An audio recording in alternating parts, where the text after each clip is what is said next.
బాగు చేయు, ఆయనే మనలను బాగు చేయు. హోషేయ గ్రంథము 6వ అధ్యాయం 1వ వచనం. మనము యెహోవా యొద్దకు మరలుదము రండి, మనము యెహోవా యొద్దకు మరలుదము రండి. ఆయన మనల్ని చీల్చివేసెను, ఆయనే మనల్ని చీల్చివేసెను, ఆయనే మనల్ని స్వస్థపరచును, ఆయనే మనల్ని స్వస్థపరచును. ఆయన మనల్ని కొట్టెను, ఆయన మనల్ని కొట్టెను. ఆయనే మనల్ని బాగు చేయును, ఆయనే మనలను బాగు చేయును. ఇదే అంశం అన్నమాట. ఆయనే మనలను బాగు చేయు. మనం యెహోవా యొద్దకు మరలుదము రండి, ఆయనే మనల్ని చీల్చివేశాడు. యెహోవా యొద్దకు మరలుదము రండి అని హోషేయ ప్రవక్త ఇక్కడ ప్రవచిస్తూ ఉన్నాడు. అసలైతే ఈ యొక్క ప్రవచనము ఇప్పుడు ఈ కాలంలో ఈ అధ్యాయంలోది కాదు. ఈ యొక్క అధ్యాయంలో ఇప్పుడు ఈయన ప్రవచిస్తున్నటువంటి ఈ కాలంలో ప్రజలందరూ కూడా దేవునికి విరోధముగా, దేవునికి దూరముగా వారు జీవిస్తున్నటువంటి కాలంలో హోషేయ ప్రవక్త అంటున్నాడు, మనం యెహోవా యొద్దకు మరలుదము రండి, ఆయనే మనల్ని చీల్చివేసెను, ఆయనే మనల్ని కొడతాడు, ఆయనే మనల్ని గద్దిస్తాడు, ఆయనే మనల్ని హెచ్చరిస్తాడు, ఆయనే మనల్ని గాయపరుస్తాడు, తిరిగి ఆయనే మనల్ని బాగు చేస్తాడు అని చెప్పి అక్కడ వారిని ప్రవచిస్తా ఉన్నాడు హోషేయ ప్రవక్త. ఎందుకు వారు యెహోవా యొద్దకు మరలుదము రండి అంటున్నాడు? వారు యూదా వారు కానీ ఇశ్రాయేలు ప్రజలు కానీ ఎవరు బిడ్డలు? దేవుని బిడ్డ, దేవుని సొంత జనాంగము వారు. వారి కోసమే దేవుడు భూలోకానికి వచ్చాడు, తన సొంత ప్రజలే వారు. అలాంటి వారు మరి తన సొంత ప్రజలు తనతోనే ఉంటున్నారు కదా, తన బిడ్డలే కదా, తన దగ్గరే ఉంటున్నారు, తనతోనే ఉంటున్నారు. అయినా ఎందుకు యెహోవా యొద్దకు మరలుదము రండి అని హోషేయ ప్రవచించాల్సిన అవసరం ఏమిటి? హోషేయ ఎందుకు ప్రవచిస్తున్నాడంటే ఇశ్రాయేలు ప్రజలు దేవుని బిడ్డలుగా ఉన్నారు, యూదా ప్రజలు, కానీ వారి అంతరంగం దేవునికి దూరముగా ఉంది. వారి అంతరంగం దేవునికి దగ్గరగా లేదు. వారి అవిధేయత, దేవునికి వారు అవిధేయంగా జీవిస్తూ ఉన్నారు. ఏంటి వారి అవిధేయత? ఏంటి వారి ఆజ్ఞాతిక్రమం? ఏంటి వారి పాపం అంటే మనకు తెలుసు. దేవుని ఆజ్ఞాతిక్రమమే పాపం. ఆయన యొక్క ఆజ్ఞను వారు మీరి వారి ఇష్టానుసారంగా వారు జీవిస్తూ ఉన్నారు, వారికి నచ్చినట్టుగా వారు జీవిస్తూ ఉన్నారు. ఏంటి ఆ ఆజ్ఞాతిక్రమం అంటే మనం 5వ వచనంలో 5వ అధ్యాయంలో మనం చూసుకున్నట్లయితే ఆ అధ్యాయం అంతా కూడా ఉంటుంది. కాకపోతే ఆ అధ్యాయం అంతా మనం వివరించలేము. అనుకోండి, మనం నేను మీకు చెప్పాలని ఆశపడతా ఉన్నాను. వారు యెహోవాని లక్ష్య పెట్టనే మానేశారు. ఆ కాలంలో జీవిస్తున్నటువంటి యూదా ప్రజలు కానీ ఇశ్రాయేలు ప్రజలు కానీ యెహోవాని లక్ష్య పెట్టడమే మానేశారని చెప్తారు. చెప్పి దేవుని వాక్యం సెలవిస్తాము. 4వ అధ్యాయం 10వ వచనంలో ఈ మాట చదవక్కర్లేదు, నేను చెప్తాను. అయితే అనంతా ఏం చేసినా సరే వారు ఎప్పుడైతే యెహోవాని లక్ష్య పెట్టని కారణంగా ఉన్నారో వారికి అభివృద్ధి అనేది లేదండి. యెహోవాని లక్ష్య పెట్టనే వారు మానేశారని చెప్పి దేవుని వాక్యం సెలవిస్తాము. అయితే మరొకటి ఏంటంటే దేవుడు సృష్టించిన ప్రజలు, దేవుడు సృష్టించినటువంటి ఈ సృష్టిని పూజిస్తా దేవుని సృష్టికర్త అయినటువంటి దేవుని వారు పూజించడం మానేశారు. ఆయన పూజించడం మానేసి ఆయన సృష్టించినటువంటి ఈ సృష్టి మీద ఉన్నటువంటి వారు కనబడిన ప్రతి చెట్టుకి, ప్రతి రాయికి, ప్రతి రెప్పకి వారు ఏం చేస్తా ఉన్నారంటే మొక్కుతా ఉన్నారు, వాటిని పూజిస్తా ఉన్నారు. సృష్టికర్తను మరచి వారు సృష్టిని పూజిస్తా ఉన్నారు. అందుకే అన్నారు, మీరు దేవునికి దూరంగా ఉన్నారు కాబట్టి మనము రండి యెహోవా యొద్దకు మరలుదము అని చెప్పి హోషేయ ప్రవచిస్తా ఉన్నాడు. వారు దేవుని బిడ్డలుగానే ఉన్నారు, కానీ దేవునితో వారికి సంబంధము లేదు. దేవుని కుమారులుగానే, దేవుని సొంత ప్రజలుగానే వారు పిలువబడుతున్నారు, కానీ దేవునితో వారికి ఆత్మీయ సహవాసము లేదు. ఒక తండ్రికి కుమార్తెకి, ఒక తండ్రికి కుమారుడికి ఉన్నటువంటి బంధము వారిలో లేకపోయి దేవుడు ఎవరి కోసమైతే ప్రాణం పెట్టాడో, ఎవరి కోసమైతే ఈ సృష్టిని సృష్టించాడో ఆ సృష్టిని పూజిస్తున్నారు తప్ప ఆ సృష్టిని కలగజేసిన దేవుడిని వారు మరచిపోయారు. కాబట్టి ఆ ఆజ్ఞాతి క్రమాన్ని బట్టి వారి మీదకి దేవుని యొక్క కోపము వచ్చి దేవుని యొక్క శిక్షకు వారు పాత్రలయ్యారు. మరణం, పాపము యొక్క జీతం ఏంటండి? మరణం. ఆ మరణానికి సంబంధించినటువంటి ప్రతి ఒక్క అవిధేయతమైనటువంటి మన జీవితంలో ఎదురయ్యే పరిస్థితులు, మరణానికి కారణమైనటువంటి అనేకమైనటువంటి పరిస్థితులు వారి జీవితాల్లో అలవటించాయి. మరి ముఖ్యంగా ఈ ప్రవచనం ఎప్పుడు నెరవేరిందంటే అశ్షూరీయుల కాలంలో ఆ యొక్క అశ్షూరీయుల చేత వారు బాధపడుతున్నప్పుడు ఆ బాధ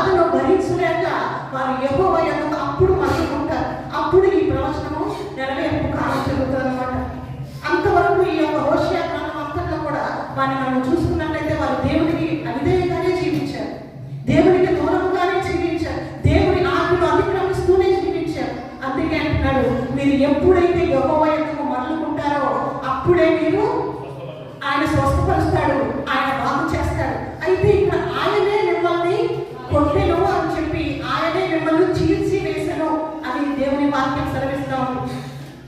ఆయన ఎందుకు మనల్ని చీల్చి వేస్తాడు అంటే ఆయన వ్యతిరేకముగా ఆయన విరోధముగా మనము జీవించినప్పుడు, ఆయనకు దూరస్తులుగా మనం ఉన్నప్పుడు ఆయన మనల్ని గద్దించాల్సి. చీల్చి వేయడం అంటే వాక్యం ద్వారా ఆయన మనల్ని గద్దిస్తాడు, లేదా కొన్ని పరిస్థితులను ఆయన మనకు అనుమతిస్తాడు. ఇక్కడ 5వ అధ్యాయంలో మనం చూసుకున్నట్లయితే వారు మితి లేకుండా తిరుగుబాటు చేశారంట. తిరుగుబాటు చేసి వారందరిని మీద కూడా నేను శిక్షిస్తానని చెప్పి దేవుని వాక్యం సెలవిస్తాం.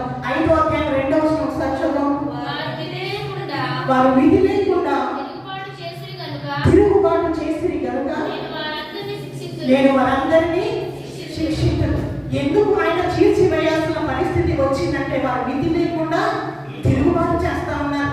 ఆయనకి దూరం అయ్యి వారి ఇష్టానుసారంగా వారు జీవించడం మాత్రమే కాదు, కానీ ఆయన మీద వారు తిరుగుబాటు చేస్తా ఉన్నారు. ఇక కింద మనం చూసుకున్నట్లయితే దేవుణ్ణి వారు పూర్తిగా విసర్జించినట్టుగా అక్కడ లేఖన వాక్యం సెలవిస్తారు. తమ దేవుని యొక్కకు తిరిగి రాలేకపోయేంతగా వారు వారి యొక్క తమ దోషముల వారు చిక్కబడి ఉన్నారని చెప్పి 3వ వచనం నుంచి 5వ వచనం వరకు మనకి కనబడతా ఉంటుంది. ఆ ఇశ్రాయేలు ప్రజలతో పాటు ఎఫ్రాయిములతో పాటు యూదా వారు కూడా వారి యొక్క తమ అవిధేయతల వారు చిక్కబడిపోయారు. ఎంతగా చిక్కబడిపోయి ఉన్నారంటే దేవుని తరపు మళ్ళా తిరిగి రాలేనంతగా ఆ యొక్క అవిధేయతలో ఆ యొక్క పాపంలో వారు కూరుకుపోయారు. మరి ముఖ్యమైనటువంటి పాపం ఏంటి అంటే వ్యభిచారం. దేవునికి అసహ్యకరమైనది.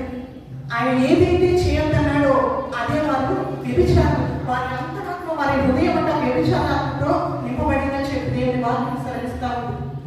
అంతేకాకుండా వారు అబద్ధములు పలుకుతూ అబద్ధాన్ని చెబుతూ ఆ విధంగా వారు దొంగలుగా దోషులుగా వారు నరహంతకులుగా జీవిస్తున్నారని చెప్పి 4వ అధ్యాయం చివరి 12-13 వచనాల్లో మనకు కనబడుతుంది. 7వ వచనంలో కనబడుతుంది. ఒకసారి చెప్పము.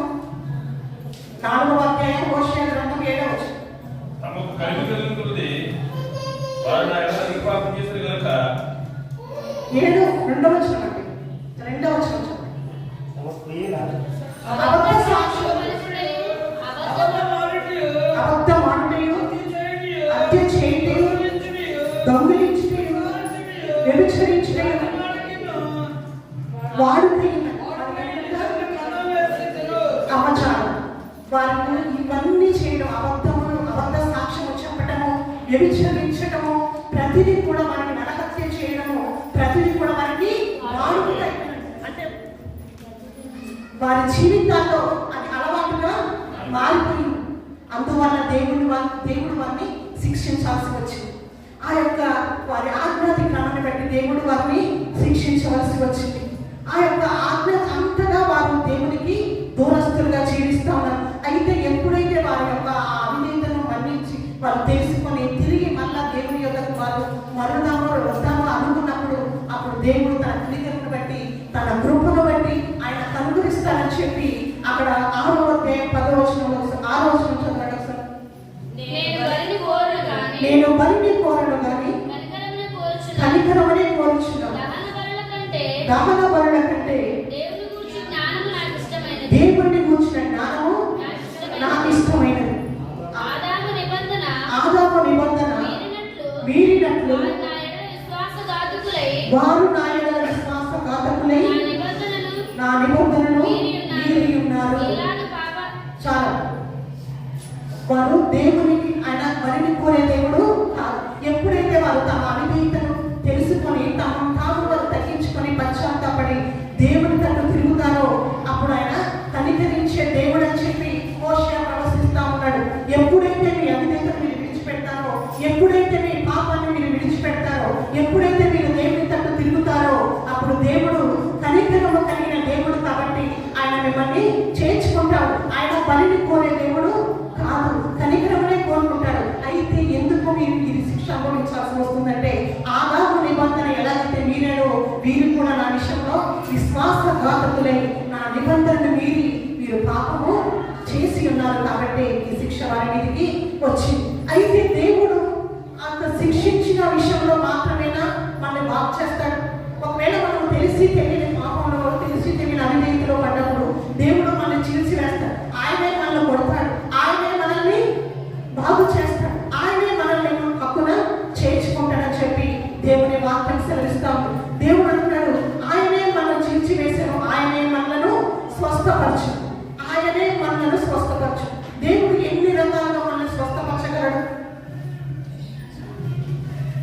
రకాలుగా దేవుడు మనల్ని స్వస్థపరచగలడు. ఆయన మనల్ని బాగు చేయడం సమస్త విషయాల్లో కూడా ఆయన మనలను స్వస్థపరుస్తాడు, బాగు చేస్తాడు. ఒకటి ఆ అంతరంగంలోని స్వస్థత. ఇక్కడ వీళ్ళకి కావాల్సింది ఏంటి? ఇశ్రాయేలు ప్రజలకు కావాల్సింది అంతరంగంలో స్వస్థత కావాలి, వారి ఆలోచనలో స్వస్థత కావాలి, వారి తలంపుల్లో స్వస్థత కావాలి, వారి ప్రవర్తనలో వారికి స్వస్థత కావాలి. వారి ప్రవర్తన పూర్తిగా దేవునికి విరోధంగా ఉంది, దేవుని ఆజ్ఞలకు పూర్తిగా వ్యతిరేకముగా ఉంది. కాబట్టి వారి అంతరంగాల్లో, వారి ఆలోచనలో, వారి చూపుల్లో, వారి నడకలో, వారి ప్రవర్తనలో సమస్త విషయాల్లో వారికి ఏం కావాలి? స్వస్థత కావాలి.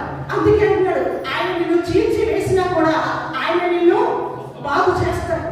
నీ అవిధేయతను బట్టి నీవు కూలినా కూడా తిరిగి ఆయన నిన్ను బాగు చేస్తాడు. ఆయన సమస్త విషయాల్లో బాగు చేస్తాడు, సమస్తమును బాగు చేస్తాడు. ఇదే 4వ వచనంలో ఒక్కసారి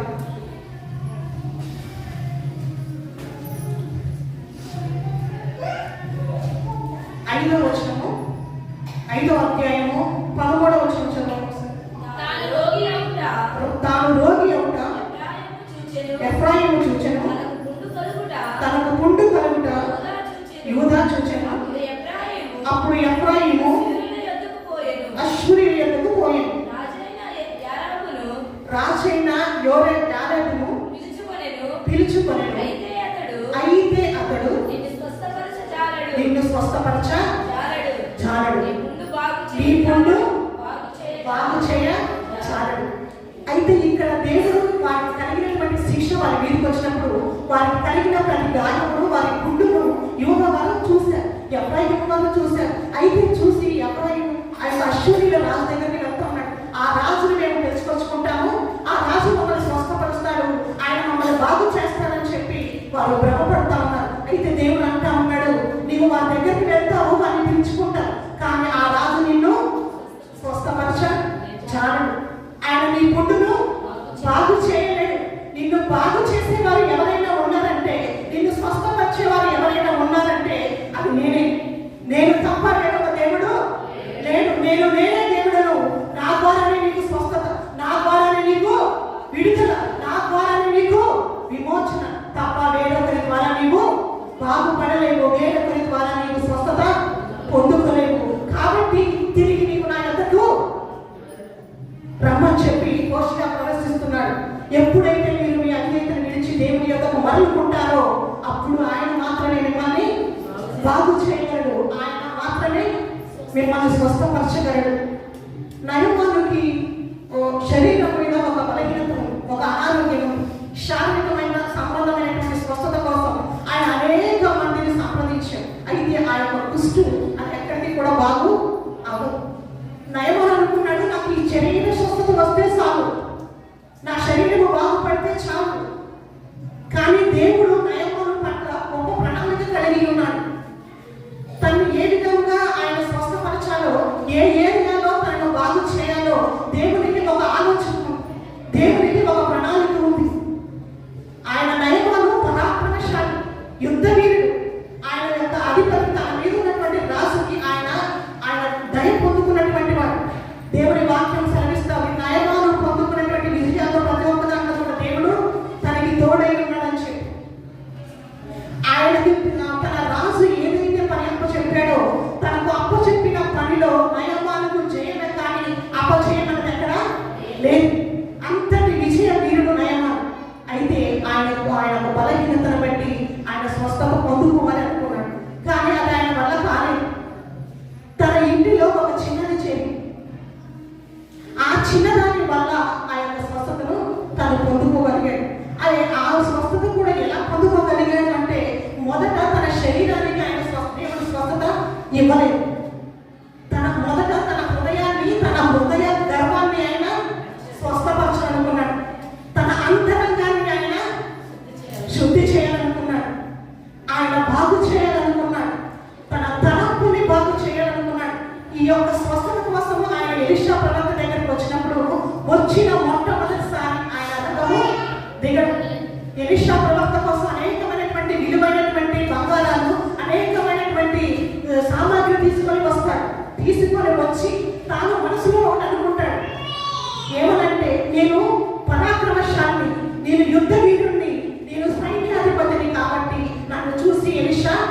లేచి వస్తాడు, నేను ఇచ్చే కానుక స్వీకరిస్తాడు, తన చెయ్యి నా మీద ఆడిస్తాడు, తన హస్తాలు చాపి నాకు నోరు తెరిచి ప్రార్థన చేస్తాడు.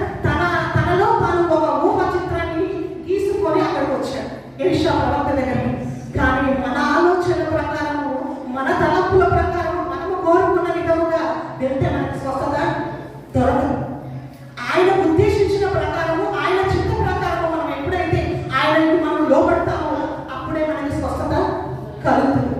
అయితే ఒకనొక దినాన ఈ చిన్నది ఆ యొక్క ఇంటికి పనిదానిగా వచ్చి, ఒక పని మనిషిగా వచ్చి, ఒక బానిసగా వచ్చి, అయినా కూడా తనలో ఆ యొక్క దిగులు, ఆ యొక్క కోపము, ఆ యొక్క బాధ ఏమీ లేదు. తన యజమాని స్వస్థత పొందుకుంటే చాలని, దేవుడు నా దేవుడు స్వస్థపరుస్తాడు, నా రాజు దగ్గర ఇతను ఉండదని చెప్పి ఆశపడి తనకు ఒక అడ్రస్ చెప్పినప్పుడు ఆ అడ్రస్ ప్రకారమే తను వెళ్తాడు. అయితే అక్కడ మొట్టమొదటిగా తనలో ఏమొచ్చిందంటే విధేయత వచ్చింది. ఆ యొక్క పని మనిషి, అది కూడా చిన్న పిల్ల, తన దేవుని గురించి చెప్పింది, తన దేవుని గొప్పతనం గురించి, ఆ యొక్క ప్రవక్త యొక్క శక్తి సామర్థ్యాల గురించి ఆమె చెప్పినప్పుడు ఆ యొక్క పరాక్రమశాలికి అవసరము లేదు, ఆ మాటకు లోపడాల్సిన అవసరము లేదు. కానీ అక్కడ ఆయన విధేయత చూపించాడు. మొట్టమొదటిగా దేవుడు ఒక విశ్వాసంలో కోరుకునేటటువంటి మంచి లక్షణం ఏంటంటే విధేయం. అది చాలా చాలా చాలా అవసరం. ఈనాడు క్రైస్తవుల్లో చాలా కొత్తగా ఉంది ఏంటి అంటే అది దేవుని మాటకు మనం విధేయత చూపించలేదు. దేవుని సేవకులు వాక్యం ద్వారా మనతో మాట్లాడినప్పుడు ఆ వాక్యానికి మనం విధేయత చూపించలేనట్టుగా ఉంటాము. అందుకనే అనేక విషయాల్లో, అనేకమైనటువంటి పరిస్థితుల్లో మనము బాగుపడలేకపోతా ఉన్నాం. ఇక్కడ నయమానులో విధేయత వచ్చింది. రెండవదిగా ఆయన ఊహించుకున్న చిత్రం ఏంటి కూడా అక్కడ జరగలేదు. ఎలీషా ప్రవక్త దగ్గర తాను ఆలోచన చేసింది ఏది కూడా జరగలేదు. అయితే తనకు మరలా తన ఒక కోపాన్ని చూపించి ఉగ్రుడై తను తిరిగి వెళ్ళాలనుకుంటాడు. రెండోసారి తన దాసుడు చెప్తాడు, అయ్యా తను ఏదైనా బహుమతి అడిగితే నీవు ఇవ్వకపోయేవాడివా? గొప్ప గొప్పది ఏదడిగినా కూడా నీవు కాదనేవాడివి కాదు కదా, ఈ యొక్క మాట వినడము ఎక్కువేం కాదు కదా, ఒక్కసారి వెళ్ళి నీవు మునిగి చూడు అని చెప్పి తన పనివాడు దాసుడు చెప్పినప్పుడు ఆ మాట కూడా తన విధేయత చూపించాడు. అక్కడ విధేయత చూపించి ఎప్పుడైతే నయమాను ఆ యొక్క నదిలో మునిగాడో ఆయనకి శరీర సంబంధమైన స్వస్థత కాదు, అంతరంగంలో కూడా స్వస్థత వచ్చింది. ఎప్పుడైతే ఆ నయమాను ఆ నదిలో మునిగి వచ్చాడో, వచ్చిన తర్వాత ఆయన రథం మీద లేడు, కింద దిగి ఆ యొక్క సామర్థ్యం అంతా కూడా కనిపెట్టుకొని ఎలీషాని ప్రతిపాలనుకుంటా ఉన్నాడు. తగ్గింపు, పశ్చాత్తాపం, దీనత్వం, ఇవన్నీ ఇన్ని రంగాల్లో నయమాను దేవుడు బాగు చేయాలనుకున్నాడు. ఇన్ని ఏరియాల్లో నయమాను దేవుడు సరిచేయాలనుకున్నాడు. కాబట్టి మొట్టమొదటిగా శరీరానికి ఆయన ఆశించిన రీతిలో స్వస్థత రాలేదు. ముందు తన అంతరంగాన్ని, తన ఆలోచనని, తన గర్వాన్ని, సమస్త విషయంలో ఆయన బాగు చేసిన తర్వాత తన శరీరానికి స్వస్థత కలిగింది. అప్పుడు ఆయన విధేయతతో తన బతికాడుకుంటా ఉన్నాడు. అప్పుడు అంతేకాదు, తనలో విధేయత మాత్రమే కాదు, తను రక్షణ పొందుకున్నాడు. ఈ దేవుడు తప్ప మరి ఏ దేవుడు లేడు అని చెప్పి తన నోటితో తానే ఒప్పుకున్నాడు. ఈ దేవునికి తప్ప మరి నేను ఏ దేవునికి కూడా బ్రొక్కను, కాబట్టి ఇక్కడ నుంచి నేను మట్టి తీసుకెళ్ళడానికి నాకు అనుమతిస్తావని చెప్పి ఎలీషాను బ్రతిమాలుకుంటా ఉన్నాను. ఆయనలో విధేయత వచ్చింది, ఆయనలో తగ్గింపు వచ్చింది, ఆయనలో రక్షణ వచ్చింది, ఆయనలో మరి లోబడి తత్వము వచ్చింది. ఆయన దేవుని ఆజ్ఞను కూడా అక్కడ నెరవేర్చాడు. భూ ప్రపంచం అంతట్లో ఆకాశం అనే కానీ భూమి ఉందే కానీ నీవు ఆయన తప్ప వేరొక దేవుడు లేడని అక్కడ అంగీకరించాడు నయమాను. ఎంత గొప్ప విడుదల, ఎంత గొప్ప స్వస్థత! ఇక్కడ కూర్చున్నటువంటి మనలో కూడా, కూర్చున్న మా ప్రతి ఒక్కరికి ఈ దినం ఎలాంటి స్వస్థత కావాలో నిలబడ్డ నాకైతే తెలియదు, చూచుచున్న దేవునికి మాత్రం తెలుసు. ఆయన ఏ ఏరియాలో మనల్ని బాగు చేయాలనుకుంటున్నాడు, ఏ ఏరియాలో మనల్ని స్వస్థపరచబడాలనుకుంటున్నాడు. మనం ఎప్పుడు ఆయన మన అవిధేయతను విడిచి ఆయన తట్టు తిరుగుతామో అప్పుడు మనము బాగుపరచబడతాం, అప్పుడు మనము స్వస్థత పొందుకుంటాం. ద్వితీయోపదేశం కాండము 32వ అధ్యాయం 39వ వచనం చదువు.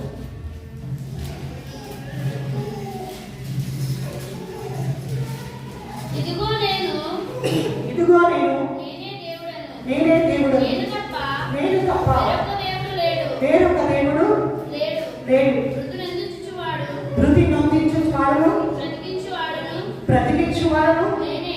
నేనే. గాయపరచువాడును గాయపరచు గాయపరచువాడును 32 39 ఓకే సార్. గాయపరచువాడును గాయపరచువాడును స్వస్థపరచువాడును నేనే. స్వస్థపరచువాడును నేను. నా చేతిలో నుండి నా చేతిలో నుండి విడిపించువాడు ఎవడును నేను లేడు. విడిపించువాడెవడను లేడు. లేదు. నేను ఇదిగో నేనే దేవుడను. నా చేతిలో నుంచి మీరు తప్పించుకుని ఎక్కడికి పోలేదు. నాకు అవిధేయతగా నాకు దూరంగా మీరు వెళ్ళి మీరు బాధపడినప్పటికీ తిరిగి మళ్ళా నా యొద్దకే రావాలి. నేనే నిన్ను బాగు చేయను, నేనే నిన్ను స్వస్థ పరచను. కాబట్టి నేను తప్ప వేరొక దేవుడు లేడు. మీరు నా యొద్దకు రండి అని చెప్పి దేవుని వాక్యం సెలవిస్తా ఉంది. ప్రియమైనటువంటి దేవుని బిడ్డలారా, మానవ జీవితం యొక్క మన జీవితం అంతా కూడా దేవుని కృప మీద, ఆయన దయా సంకల్పం మీద మాత్రమే, ఆయన యొక్క దయా దాక్షిణ్యాల మీద మాత్రమే ఆధారపడి ఉందని మనం ఈ సాయంత్ర సమయంలో జ్ఞాపకం చేసుకోవాలి. ఆయన కృప లేనిది, ఆయన దయ లేనిది, ఆయన దాక్షిణ్యము లేనిది, ఆయన కనికరము లేనిది మనం ఈ భూమి మీద జీవించలేము. మనం ఏ విషయంలో కూడా మనం బాగుపడపరచబడలేము. కాబట్టి ఆయన యొక్క కృపను, ఆయన యొక్క దయను మనము వేడుకునే వారిలో ఉండదని చెప్పి దేవుని వాక్యం సెలవిస్తాం. ఆయనే మనలను బాగు చేయను. యోహాను యెషయా గ్రంథం 45:5 కూడా అంటాడు, నేనే యెహోవాను, మరి ఏ దేవుడును లేడు, నేనే దేవుడు అని చెప్పి, నేను తప్ప ఏ దేవుడు లేదని చెప్పి దేవుని వాక్యం సెలవిస్తాము.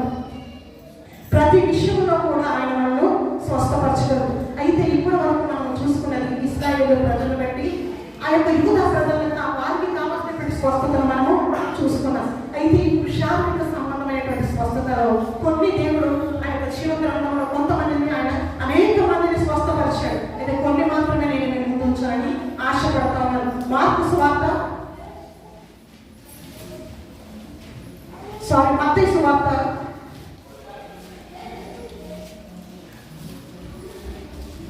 9వ అధ్యాయం 22వ వచనం.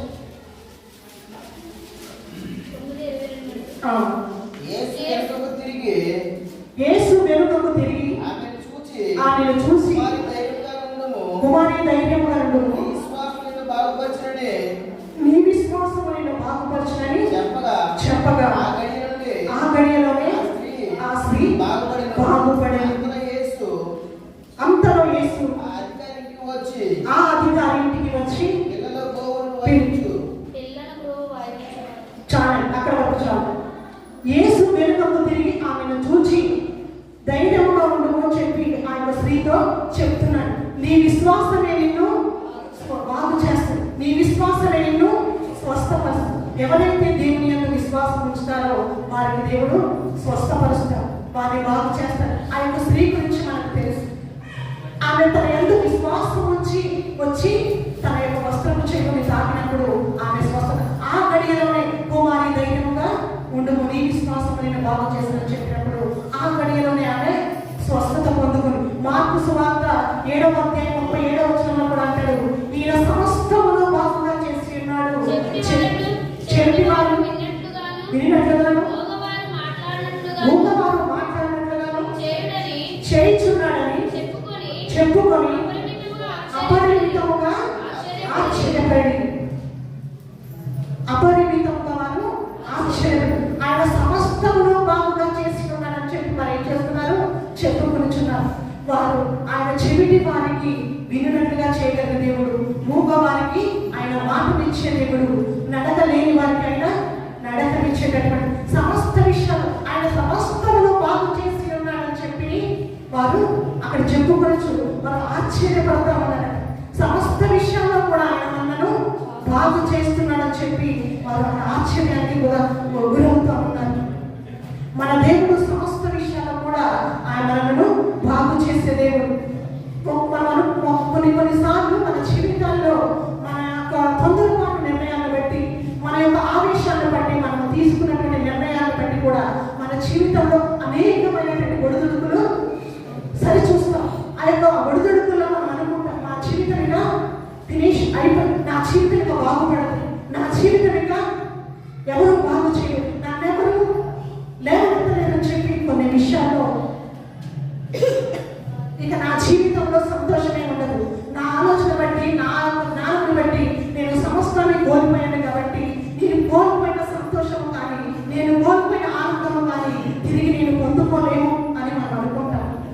దేవుడు అన్నాడు, నీవు నీ అవిధేయతను బట్టి, నీ తొందరపాటుతనాన్ని బట్టి నీవు ముందు అడుగు వేసి నీ యొక్క మార్గంలో నేను నడిచినప్పటికీ కూడా మరలా నీ జీవితాన్ని నేను చిగురింప చేస్తాను, నీ జీవితంలో నేను నవ్వునై కలగ చేస్తానని చెప్పి దేవుని వాక్యం సెలవిస్తాం. ఇందుకు ఉదాహరణ మనకు నయోమి. తన ఆలోచన ప్రకారము, తన ఇష్టాల ప్రకారము ఇక్కడ కరువు వచ్చిందని చెప్పి ఆమె వేరొక ప్రాంతానికి, మోయాబు ప్రాంతానికి వెళ్తుంది. తన సమస్తాన్ని కోల్పోయి, తన భర్తను, తన కొడుకుల్ని కోల్పోయి ఆమె అంటది, మధురమైనటువంటి నా జీవితాన్ని దేవుడు మాలాగా మార్చాడు. అయితే అదే యొక్క మధురాన్ని దేవుడు మళ్ళా తిరిగి తన జీవితంలో ఇవ్వలేదా? ఎవరి ద్వారా ఇచ్చాడు?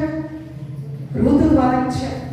ఆమె అనుకోవచ్చు, ఇక నా జీవితంలో సంతోషమే లేదు, ఇక నా పెదవుల మీద నవ్వలేదు, ఇక ఉండదేమో నా జీవితంలో, ఇంకా చేదులాగా మూడులాగా చివరి వరకు నేను ఇలాగా జీవించాల్సిందేమో అని చెప్పి తను అనుకుని ఉండవచ్చు. కానీ దేవుడు రూతు ద్వారా తన పెదవుల పైన, తన ముఖంలో చిరునవ్వు దేవుడు తనకిచ్చాడు. ఏ విషయంలో నీవు తొలగిపోయినప్పటికీ కూడా తిరిగి ఆయన యొద్దకు మనం మరలకున్నట్లయితే ఆయన మన సమస్త విషయాలను కూడా బాగు చేస్తానని చెప్పి దేవుని వాక్యం సెలవిస్తాం. మన శరీరానికి కావాల్సిన స్వస్థత అయినా, మన ఆత్మకు కావాల్సినటువంటి స్వస్థత అయినా, మన ప్రవర్తనలో మనకు కావాల్సినటువంటి స్వస్థత అయినా, మన చూపులో మనకు కావాల్సిన స్వస్థత అయినా కూడా సమస్త విషయాల్లో కూడా ఆయన మనను స్వస్థపరుస్తానని చెప్పి దేవుని వాక్యం సెలవిస్తా ఉంది. యెషయా గ్రంథము కీర్తన గ్రంథము 147:3. గుండె చెదిరిన వారిని ఆయన బాగు చేయను, వారి గాయములను కట్టును. గుండె చెదిరినటువంటి వారిని ఆయన బాగు చేస్తారు. మనం అనుకుని ఉండవచ్చు, మన పరిస్థితులను బట్టి, మన బలహీనతలను బట్టి మనము అనుకుంటాం. ఇందాక ప్రజలు సాక్ష్యం చెప్పారు, వారికి ఉన్నటువంటి ఆ యొక్క పని భారాన్ని బట్టి, వారికి ఉన్న బలహీనతలు బట్టి వారు ఏమనుకుంటున్నారంట, చేయలేమని చెప్పి వారు అనుకుంటాం. వారి గుండె చెదిరిపోతాం, ఈ పని తప్ప వేరొక పని మేము చేసుకోలేము, ఇక వేరొక ఆధారం మాకు లేదు, మేము దీని మీద పోషింపబడాలి అని చెప్పి వారు సాక్ష్యం చెప్తున్నారు.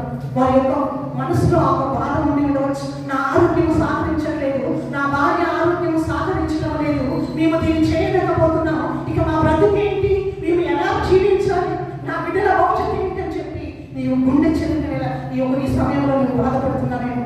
అలాంటి పరిస్థితులు ఎంతమంది అయితే ఉన్నారో దేవుడు అన్నాడు, గుండె చెందిన వారిని నేను బాగు చేస్తాను. నీ గుండెకు అయిన ప్రతి గాయాన్ని కూడా ఆయన కడతానన్నాడు. నీ మనసుకు తగిలే ప్రతి గాయాన్ని కూడా ఆయన కడతానన్నాడు.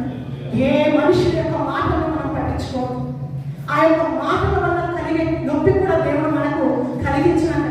మనుషుల యొక్క నోటి మాటల వల్ల కలిగే నొప్పి కూడా నీకు కలిగించను అంటున్నాడు. ప్రతి గాయంలో మానిపే దేవుడు మనకున్నాడు. ప్రతి విషయంలో మనం ఆదరించగలిగిన దేవుడు మనకున్నాడు. ప్రతి విషయంలో కూడా మనల్ని స్వస్థపరిచగల దేవుడు మనకున్నాడు. మనం ఏ విషయంలో కూడా చింతపడాల్సిన అవసరము లేదు. మన బిడ్డల భవిష్యత్తు ఏంటి, నాకు భవిష్యత్తు, నాకు ఆధారం ఏంటి అని చెప్పి మనము దిగులు పడాల్సిన అవసరం ఎంత మాత్రం కూడా లేదు. దేవుడు అంటున్నాడు, మనము ఆయన యొద్దకు మళ్ళీ ఎడల ఆయన సమస్త విషయాలు మనల్ని బాగు చేస్తానంటాడు. ఒకవేళ మన అవిధేయతను బట్టి కొన్ని సందర్భాల్లో ఆయన ఒక ఉగ్రతకు మనం గురి కావాల్సి వచ్చింది. కొన్ని పరిస్థితుల్లో మన జీవితాల్లో ఆయన అనుమతించినప్పుడు వాటి ద్వారా మనం బాధపడాల్సిన పరిస్థితి వస్తుంది. కానీ అంత మాత్రాన దేవుడు నన్ను విడిచిపెట్టాడు, దేవుడు నన్ను దూరం అయిపోయాడు, ఇక నాకు దిక్కు లేదు, ఇక నేను బాగుపడను, ఇక నేను ఇంతే అనుకోవడానికి అవసరం లేదు. తిరిగి ఎప్పుడైతే మన అవిధేయతను విడిచిపెట్టి మనం ఆయన తట్టు తిరుగుతామో, నిజమైనటువంటి పశ్చాత్తాపం కలిగి ఎప్పుడైతే ఆయన ఆధార చెంత మనం చేరుతామో, సమస్త విషయాల్లో ఆయన మనల్ని బాగు చేస్తానన్నాడు. సమస్త విషయాల్లో మనకు ఆయన స్వస్థతనిస్తానన్నాడు. ఒక్కసారి ప్రార్థన చేయాలి. ఈ రాత్రి కాల సమయంలో నయమాన విషయంలో దేవుడు స్వస్థత ఇచ్చాడు. తన అంతరంగంలో నుంచి దేవుడు స్వస్థత ఇచ్చాడు. తను ఏ రీతిగా అయితే దేవుడు ఆశించిన రీతిగా నయమానంలో మార్పును దేవుడు చూశాడు. ఈ దినము కూడా మనలో ఆయన ఏమి చూడాలనుకున్నాడు, ఏ ఏరియాలో మనల్ని ఆయన బాగు చేయాలని ఆశపడుతూ ఉన్నాడో ఈ లేఖనాన్ని ఎత్తిపట్టి ఈ సాయంకాల సమయంలో ఆయన మనతో మాట్లాడేవాడు. కాబట్టి అందరం కూడా మోకరిద్దాం, ఒక్క నిమిషం అడుగుతాం, ప్రభా ఏ విషయంలో నాకు స్వస్థత అవసరమైనది మనకు తెలుసు, మన అంతరంగానికి తెలుసు, మనకు ఏ విషయంలో స్వస్థత కావాలో తెలుసు. మన ప్రతి ఒక్కటి మన మనస్సాక్షికి తెలుసు. మనకు శరీర సంబంధమైన స్వస్థత కావాలా,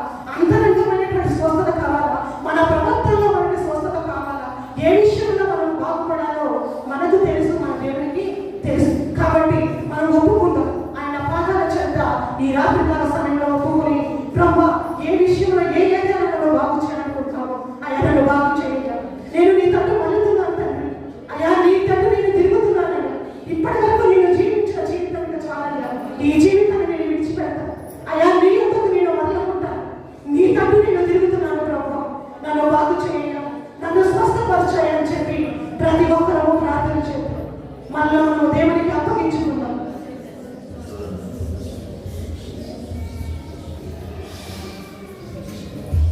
సరే, ప్రార్థన చేసుకుందాం. మనం ముందు పెట్టుకుందాం, ప్రార్థన చేసుకుందాం. అదేవిధంగా మనం త్వరలో వచ్చి కొంచెం వస్తున్నట్లయితే పక్కన ప్రార్థనలో ఉందండి. దయచేసి అందరు కళ్ళు మూసుకోండి. చాలా మంది కళ్ళు దగ్గర చూస్తున్నారు, ముచ్చట్లు పెట్టుకుంటున్నారు. ఇది చాలా అసలు మరి దేవుడికి మీకు మాత్రం వదిలేస్తున్నాను నేను. ఓకేనా? మీరు దేనికి వస్తున్నారు నాకేం అర్థం కావట్లేదు. మీకు మాత్రమే వదిలేస్తున్నాను. నేను ఎవ్వరిని కూడా ప్రశ్నించట్లేదు. ఓకే? దేవుడు చూస్తున్నాడండి. దయచేసి వాక్యం చెప్తున్నప్పుడు మీకు వినడం ఇష్టం లేకపోతే బయటకు వెళ్ళిపోండి. కానీ ఎదుటి వారికి డిస్టర్బెన్స్ కలిగించినట్లుగా మీ ప్రవర్తన ఎంత మాత్రం కూడా ఉండకూడదు. అది మంచిది కాదు. కనుక ప్రతి ఒక్కరు తలలో వచ్చి ప్రాంతంలో ఏకీభవిస్తే బాగుంటుంది. పరిశుద్ధుడా మీకు వందనాలు ప్రభువా. ఇదిగో తండ్రి, మీ దాసుదారుని మీరు నిలబెట్టుకొని ప్రభువా, ఈ రాత్రి చాలా స్పష్టమైన విషయాలు మీరు మాతో మాట్లాడారు. ఇక్కడ కూర్చున్న వాళ్ళు చాలా మంది ఈ వాక్యాన్ని మేము విన్నాము, చదివాము అని అనుకుంటున్నాం. కానీ ప్రభా, ఇందులో ఒక విషయాన్ని మేము అక్కడ మర్చిపోయామేమో ప్రభా. అవును తండ్రి, ఆనాడు నయమాను తనకున్న పదవిని బట్టి, తనకున్న హోదాను బట్టి అతడు గర్వించాడు.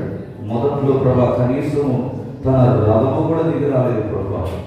కానీ ఎప్పుడైతే నేను ప్రభా శరీరంలో ఉన్న స్వస్థత కంటే ముందుగా తన మనసులో ఉన్న గర్వాన్ని నేను ప్రభా నీవు తీసివేయటకు నాయన ప్రభా, ఇదిగో తండ్రి నీవు ఆ బలహీనత ద్వారా ముక్తేవు నాయన. అవును తండ్రి, చాలాసార్లు మాకు ఎందుకు స్వస్థత కాగట్లేదని మేము బాధపడుతూ ఉంటాం.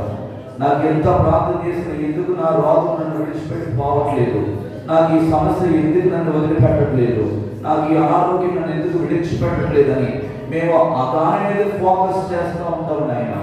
కానీ మొట్టమొదటిగా మాలో ఉన్న అయ్యా గర్వమును, అహంకారమును మేము ఎప్పుడైతే అవిధేయతను మేము విడిచిపెడతామో, నీవు స్వస్థపరచుటకు సిద్ధ మనసు కలిగిన దేవుడు నాయన. నువ్వు స్వస్థపరిచే దేవుడు తండ్రి.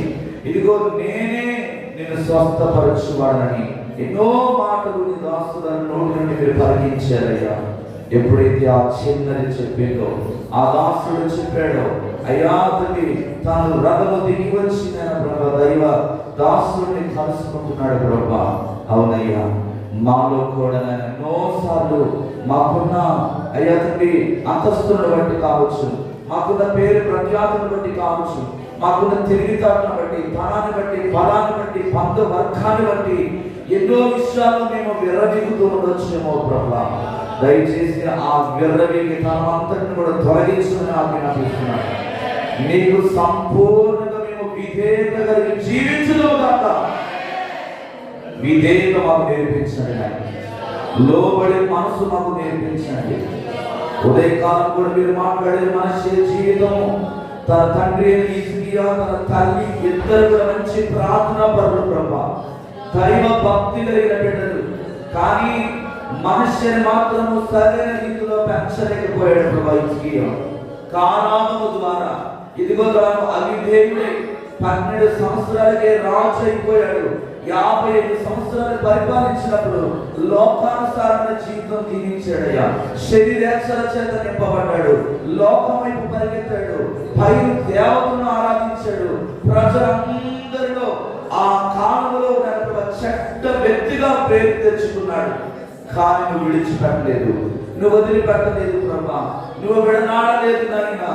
పశ్చాత్తాపముతో ఎప్పుడైతే ప్రార్థించాడో, ఇదిగో నేను ప్రభా అశ్షూరుల చేతికి బబులోను దేశానికి గొలుసుల చేత కట్టబడ్డప్పుడు నాయన, చెరసాలలో వేయబడ్డప్పుడు తండ్రి తాను పశ్చాత్తాపముతో ఆ శ్రమలో ప్రార్థించినప్పుడు నాయన తిరిగి మరణాలు బాగు చేశావు. తన జీవితాన్ని కట్టేవు నాయన, పోగొట్టుకున్న అంతటిని తిరిగి తీసుకొచ్చి ఇచ్చావు బ్రహ్మ. ఈరోజు నయమాన జీవితంలో కూడా అయ్యా అంతరంగ పరిశుద్ధతను నా ప్రభువు అనుగ్రహించినప్పుడు తన శరీరంలో కుష్ఠంతా కూడా పోయింది ప్రభా. తన స్వస్థత పొందుతున్నాడు. పసిపిల్ల దేహం వలె మారిపోయింది అయ్యా. నీకు వందనాలు. ఈరోజు ఎవరైతే అంతరంగంలో స్వస్థత లేని వారిగా ఉంటున్నారో అటువంటి వారికి స్వస్థతను దయచేయండి. వాక్యం వింటూ కూడా పెడ చేతి పెట్టేవారిని మీరు మార్చమని ప్రార్థన చేస్తున్నాను. విత్తబడిన వాక్యం అర్థం చేసుకునే మనసు దయచేయండి. వారి మనసును మీరు మార్చండి నాయన. వారి హృదయాన్ని మీరు కడగమని ప్రార్థన చేస్తున్నాను. ఇదిగోనైనా మరి ముఖ్యంగా ఎలీషా కుటుంబంతో ప్రార్థన చేస్తున్నాను అయ్యా. గతించిన వారంలో నేను నోటి నిండు నేను రక్తముతో రక్తం పడి ఉంటుందని చెప్పారు ప్రభా. ఎప్పుడో 14 సంవత్సరాల క్రితం అయినా తన వయసు 14 సంవత్సరాలప్పుడు ఆ బలహీనత వచ్చింది. ఇప్పుడు ఆ బలహీనత వచ్చినప్పుడు నేను ఎంతో కంగారు పడిపోయింది. సన్నిధిలో ప్రార్థించాడు ప్రభా. కన్నీరు దాచినప్పుడు స్వస్థపరిచమని సాక్ష్యం ఇచ్చారు ప్రభా. అలాగే నడుము నొప్పి నుంచి కూడా స్వస్థత ఇచ్చారు. తన కుటుంబాన్ని తను పోషించుకోవడానికి మీరు సహాయం చేశారని సాక్ష్యం ఇచ్చాడు ప్రభా. అలాగే తన కుమారుడునైనా అయ్యా భయంకర స్థితిలో యాక్సిడెంట్ నుండి తప్పించారయ్యా. చిన్న చిన్న గాయాల నుండి తప్పించారయ్యా. అవును తండ్రి, ఆ బెంగళూరు ప్రాంతంలో ఈ పూరి పెంటకోటలో ఉండే సహోదరులు ఎంతో మంది కంటి ముందు చనిపోయిన వారు ఉన్నారు నాయన. యాక్సిడెంట్ లో కళ్ళ ముందే అయ్యా కానీ చనిపోయిన బిడ్డలు ఎంతో మంది ఉన్నారు. కానీ కుమారుడు తప్పించవు నాయన. నిజంగా సంఘము చేసిన ప్రార్థన, సేవకులుగా మేము చేసిన ప్రార్థన, తన తండ్రి కాచే కన్నీటి ప్రార్థన ప్రభా. నీవు ఆ కుమారుడికి భద్రత ఇచ్చావు, నీకు వందనాలు. క్షేమాన్ని ఇచ్చావు నాయన, నీకు వందనాలు. ఇంకా క్షేమములో భద్రతను దయచేయండి. అలాగే దూర ప్రాంతంలో తన కుమార్తెను జ్ఞాపకం చేసుకున్న పరిశ్రమలో గొప్ప విజయం దయచేయండి. అలాగే తన భార్య చక్కని ఆరోగ్యం తెచ్చి తన భర్త కోసం ఎంతో సాధిస్తుంది బ్రహ్మ. అయ్యా రెక్కలు ముక్కలు చేసుకుని తన శరీరాన్ని ఎంతగానో పాడైపోయినప్పటికీ కూడా ఎంతో సాధిస్తుందా తన బిడ్డ. ఆ యొక్క సహోదరులు దీవించిన ఆయన చక్కని ఆరోగ్యం బలమును శక్తి నా బిడ్డకు దయచేయి. నీ చిత్తమైతే నైనా ఈ 2025లో తన అప్పులన్నీ కూడా తొలగిపోవాలి కాక, పొగలాగా ఎగిరిపోవాలి కాక, మైన వలె కరిగిపోవాలి కాక. నాయనా నీ కుమారుడు ఇచ్చేవాడిగా ఉండాలి కానీ తీసుకునేవాడిగా ఉండకూడదు ప్రభా. తన హస్తమును బలపరచండి నాయనా. రహస్య స్థలములలో బలులను అంధకార స్థలంలో దాచబడిన నిధులు నాచలేడని యేసు నామములో తెరవబడిన అలాగే ఇల్లు కట్టుకోవడానికి కూడా మీరు ద్వారం తెరవండి. రాబోయే 2026 సంవత్సరాలు అద్భుతకరమైన ద్వారాలు తెరవబడిన కాక. తను నిందించిన వారు విశ్వంలో చాలా బాధపడుతున్నాడు ప్రభా. ఎవరైతే నిందిస్తా ఉన్నారో సూటి పోటీ మాటలు మాట్లాడుతున్నారో అటువంటి వారి నోటి మాటల కలుగు ద్వారా నొప్పి నుండి నీ కుమారుడికి విడుదల దయచేయండి అయ్యా. సహించి నేను ప్రభా ఓపికను సహనమును అయ్యా నీ కుమారుడికి అనుగ్రహించండి. అవునయ్యా, నిన్ను దూషించిన వారిని నన్ను దూషించొద్దన్నావు ప్రభా. నిందించిన వారిని నిందించొద్దన్నావు ప్రభా. వారితో ప్రార్థన చేయమన్నావు ప్రభా. ఇదిగో నీ కుమారుని పక్షాన ప్రార్థన చేస్తున్నాను. కుమారుడికి ధైర్యం దయచేయండి, ఓపిక దయచేయండి. నీ వైపే చూస్తున్నాను ప్రభా. ముందుకు వెళ్ళడానికి సహాయం చేయండి. వృద్ధాపులను తన తల్లిని తండ్రిని దీవించు. తన అన్నయ్య యోహాను గారిని ముట్టండి, ఆ తాగుడు నుండి విడుదల దయచేయండి. అలాగే రాజును ముట్టండి, తాగు నుంచి విడుదల దయచేయండి. అయ్యా అతని భార్య బిడ్డలు దీవించిన పరిమళ పావని ప్రసన్న జ్ఞాపకం చేసుకో. రాత్రికాల సమయంలో అయ్యా స్నానం చేసిన తర్వాత వాళ్ళంతా కూడా పొక్కిపోయి పెద్ద పెద్ద దత్తులతో ఉన్నప్పుడు అయ్యా నీకు వాడిని స్వస్థపరిచారు నాయన. మా ప్రార్థన ఆలకించి కుమారుడికి విడుదలిచ్చారు ప్రభావం బట్టి నీకు వందనాలు. ఇంకెప్పుడు కూడా ఎలా చేస్తూ రాకుండా స్వస్థపరచు పాపలు దయచి తన భవిష్యత్తును దీవెనకరంగా మార్చేయ. నిశ్చితమైతే బాప్తిసం తీసుకున్న ఆలోచన కలిగి ఉండగా మీరు మాట్లాడండి తండ్రి. అలాగే నేను ప్రభు రాజుకి ఇచ్చిన బిడ్డలు షారు సుకుమారిని దీవించు, ఆశీర్వదించు. ఇన్ని సభలకు ఇచ్చిన అక్క చెల్లెలందరినీ దీవించాను. అలాగే తండ్రి సుభాష్ రాజు కుమారుడు నూతన సంవత్సరం దయాకిరణి ఇచ్చావు ప్రభా. ఈ సంవత్సరం అంతా మీరు కాచి కాపాడండి. కృప వెంబడి కృపలో ఈ కుమారుడిని నడిపించండి ఆయన. ఇదిగో ఈ రోజు 3 కుటుంబాలకు ప్రార్థన చేస్తున్నాం. మొదటిగా ప్రభా ఆనంద కుటుంబాన్ని జ్ఞాపకం చేసుకోండి. ఆనంద సార్ కుటుంబాన్ని చేతులుగా పోస్తున్న సిస్టర్ జ్ఞాపకం చేసుకోండి. అయ్యా నిస్సిని జ్ఞాపకం చేసుకోండి. నల్లారావు గారిని జ్ఞాపకం చేసుకోండి. మధు తన భార్య తన బిడ్డను జ్ఞాపకం చేసుకో. హేమలత తన భర్త తన కుమారుని జ్ఞాపకం చేసుకో. ఈ కుటుంబం మీద నీ రక్తాన్ని ప్రోక్షిస్తున్నావు తండ్రి. వారి స్కూల్ విషయంలో కార్యం జరిగించండి. ఆ స్పాన్సర్స్ తో మీరు మాట్లాడి త్వరగా డబ్బు రావడానికి చూపించండి. స్లాబ్ వేయబడినట్లుగా ప్రభు చూపించిన ఆయన. అయ్యా ఎన్నో కార్యాలు చేస్తున్నాయన, ఇంకా అద్భుత కార్యాలు ఆశ్చర్యకార్యాలు వారి జీవితంలో జరిగించండి. ఇంకా ఎంతో భయభక్తులు కలిగి సన్నిధిలో ఎదిగి అయ్యా అంచనంచగా వర్ధిల్లే ప్రభు దయచేయండి నాయన. అలాగే తండ్రి ప్రభు శ్రీమాసకుడు ప్రార్థన చేసిన తర్వాత మార్చేయాలని నడిపించండి. ఆయన చేసిన ఉద్యోగాన్ని దీవించండి, ఆశీర్వదించండి. తను ప్రేమించిన ముగ్గురు బిడ్డలను జ్ఞాపకం చేసుకో. ప్రియాని తన భర్తను తప్పించిన బిడ్డలిద్దరిని కూడా దీవించండి, ఆశీర్వదించండి.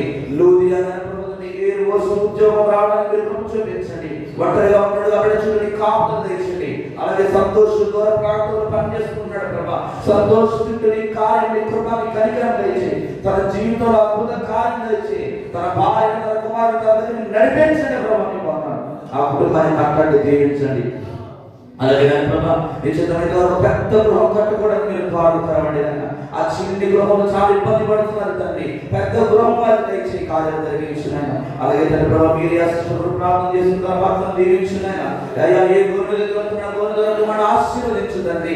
ఇచ్చిన ముగ్గురు బిడ్డలు ప్రదీప్ జ్ఞాపకం చేసుకోండి. అయ్యా జాన్ బాబును సురోచన దీవించున్నాయన. ఈ మూడు కుటుంబాలపై రక్తాన్ని ప్రోక్షిస్తున్నాను. సర్వ సమృద్ధితో వీరు నింపండి, గొప్ప ఆశీర్వాదాలు దయచి ఈ 12వ నెలలో అద్భుత కార్యాలు కన్న అనుభవించదు కాక. అలాగే కూడించిన సర్వ సంఘాన్ని జ్ఞాపకం చేసుకో.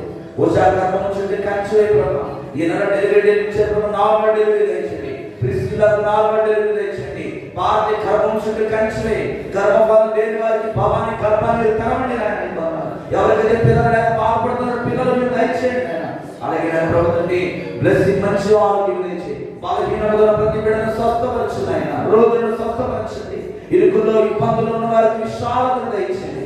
ఈ రాత్రి మంచి దర్శనాలు మంచి కరువుతో ప్రతి ఒక్కరితో మీరు మాట్లాడండి. సర్వ సంఘం చుట్టూ ప్రత్యేకమైన కాపుదలు తెచ్చి ఈ చుట్టుపక్కల అందరూ రక్షణ పొందుకోవడానికి ద్వారం తెరవండి. అలాగే ఆత్మీయుల కుటుంబాలకు సరిచేతులుగా పూజిస్తున్నాం. తండ్రి గారి చక్కని ఆరోగ్యం బలము శక్తి తెచ్చి, అమ్మగారి చక్కని ఆరోగ్యం బలము శక్తి తెచ్చి వారి ప్రేమించిన ముగ్గురు బిడ్డలు దీవించి వారి బిడ్డలు సన్నిధి ప్రాకారం వారి చుట్టూ ఉంచండి. వారికి వచ్చిన యావదాసం దీవించు. వారికి వచ్చిన అయ్యా సేవ భారం బట్టి నీకు వందనాలు. ఈ భారతమైన సేవ మోస్తుండగా ఇంకా శక్తితో నింపండి, నీ బలంతో నింపండి, అభిషేకంలో నాకు అనుగ్రహించండి. చక్కని ఆరోగ్యం జ్ఞానం నుంచి ఆత్మీయమైన విధానంలో పరీక్షలు నడిపించడం కావాల్సిన శక్తిని మీరు దయచేయడం ప్రార్థన చేసి తన అందరినీ కొట్టండి. తన శరీర కుటుంబానికి కూడా రక్షణ వారసు తెచ్చి సంపూర్ణ ఆరోగ్యం తెచ్చి అమ్మగారి తోబుట్టులు అందరినీ రక్షించండి.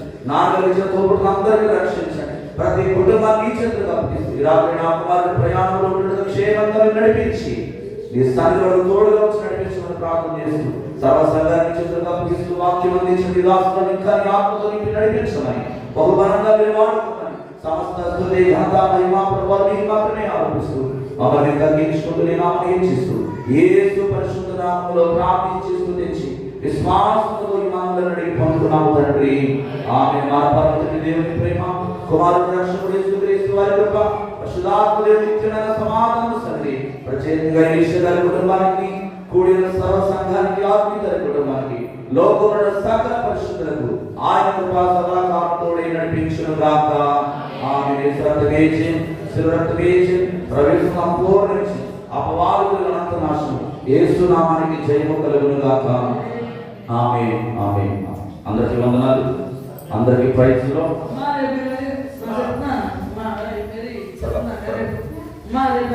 చర్చి